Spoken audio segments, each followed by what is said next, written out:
नमस्कार दोस्तों, आप सबका स्वागत है हमारे चैनल टेपसेक्ट्रॉन में। अगर आप कंप्यूटर सीखना स्टार्ट किए हैं या अपना खुद का एक गेमिंग कंप्यूटर कॉन्फ़िगर कर रहे हैं और या बस जानना चाहते हैं कंप्यूटर काम कैसे करता है, कंप्यूटर के डिफरेंट हार्डवेयर किस तरह से काम करता है, आपस में किस तरह से संगठित होकर एक टीम के तौर पे आपके प्रॉब्लम को सॉल्व करता है, ये वीडियो आपके लिए होने वाला है। तो सबसे पहले हम जानते हैं कि कंप्यूटर हार्डवेयर आखिर होता क्या है।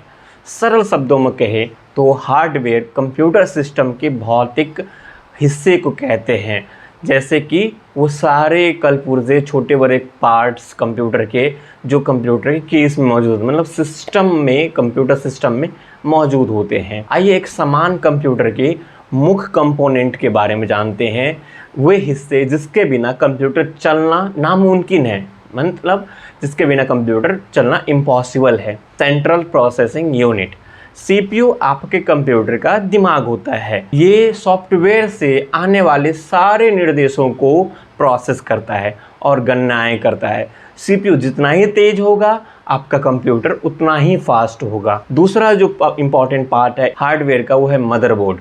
मदरबोर्ड वो प्लेटफॉर्म है जहाँ सभी कंपोनेंट को जोड़ा जाता है।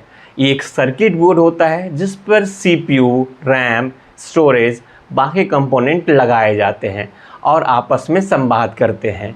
अगला जो मोस्ट इम्पॉर्टेंट पार्ट है हमारे कंप्यूटर हार्डवेयर का वो है रैम। रैम आपके कंप्यूटर का शॉर्ट टर्म मेमोरी है। ये अस्थायी रूप से डेटा को स्टोर करता है जिसे आपका कंप्यूटर उस समय उपयोग कर रहा होता है, जिसे उसे हार्ड ड्राइव या एसएसडी की तुलना में तेज़ी से एक्सेस किया जा सकता है। अगला जो कंपोनेंट है वो है स्टोरेज डिवाइस लाइक एचडीडी और एसएसडी। तो स्टोरेज वो जगह होता है जहां आपकी फाइलें, प्रोग्राम, ऑपरेटिंग सिस्टम रहते हैं। पारंपरिक हार्ड ड्राइव्स मतलब कि एचडीडी धीमी होती है क्योंकि उसमें एक मैग्नेटिक टेप लगा रहता है और एक निडल होता है जो डेटा को फेच करता रहता है। ओके, जैसे डेटा उस सीडी की किसी एक पार्टीशन पे सेव रहता है तो उस पार्टीशन पे ये निडल को वहाँ पहुँचने होता है अगर आप डेटा को फेच करना चाहते हैं तो। लेकिन वो कम पैसे में अधिक स्टोरेज प्रोवाइड करती है। अगला जो होता है वो सॉलिड स्टेट ड्राइव होता है जो तेज होता है, अधिक विश्वसनीय होता है, लेकिन ये HDD के कंपैरिजन में ज़्यादा महंगा हो सकता है। अगला जो इम्पॉर्टेंट हिस्सा है कंप्यूटर हार्डवेयर का, तो आजकल सभी लोग गेमिंग लैपटॉप चाहते हैं, गेमिंग हार्डवेयर चाहते हैं, गेमिंग कंप्यूटर कॉन्फ़िगर करना चाहते हैं। तो इस केस में हम GPU कैसे भूल सकते, जिस GPU को NVIDIA ने इंट्रोड्यूस किया हुआ है। तो GPU का फुल फॉर्म होता है ग्राफिक्स प्रोसेसिंग यूनिट। कन्फ्यूज मत होना, हमने एक पढ़ा हुआ है CPU, दूसरा ये है GPU। ओके, तो CPU जो होता है सेंट्रल प्रोसेसिंग यूनिट होता है, सारे सॉफ्टवेयर से आने वाले डेटा को प्रोसेसिंग करता है। दूसरा साइड है GPU जो आपको एक बेटर यूजर एक्सपीरियंस प्रोवाइड करता है, जो आपको हाई क्वालिटी ग्राफिक्स रेंडर करके देता है। अगर गेमिंग, वीडियो एडिटिंग पसंद करते हैं आप तो GPU बहुत महत्वपूर्ण है। ये सभी विजुअल प्रोसेसिंग का ध्यान रखता है जिससे CPU पे लोड ऑटोमेटिकली कम हो जाता है। ये सब कंपोनेंट एक साथ काम कैसे करते हैं, इसे एक टीम की तरह समझिए।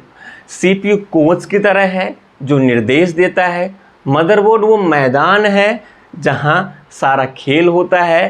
रैम वो खिलाड़ी है, वो बैट्समैन है जो आते हुए एकदम 4-6 का शॉट लगाता है, जो तेज़ी से निर्णय लेते हैं।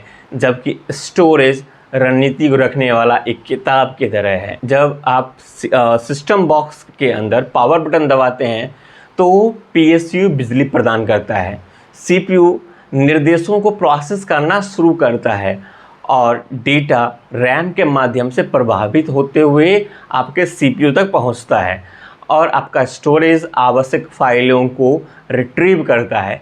GPU किसी भी ग्राफिक्स के कार्यों को संभालता है और सब कुछ आपके मॉनिटर पे प्रदर्शित होता है। अगर आपको ये वीडियो उपयोगी लगा हो तो इसे लाइक करें, हमारे चैनल को सब्सक्राइब करें ताकि ऐसे वीडियो आपको मिलता रहे। धन्यवाद इस वीडियो को देखने के लिए और मिलते हैं अगले वीडियो में। तब तक के लिए जय हिंद।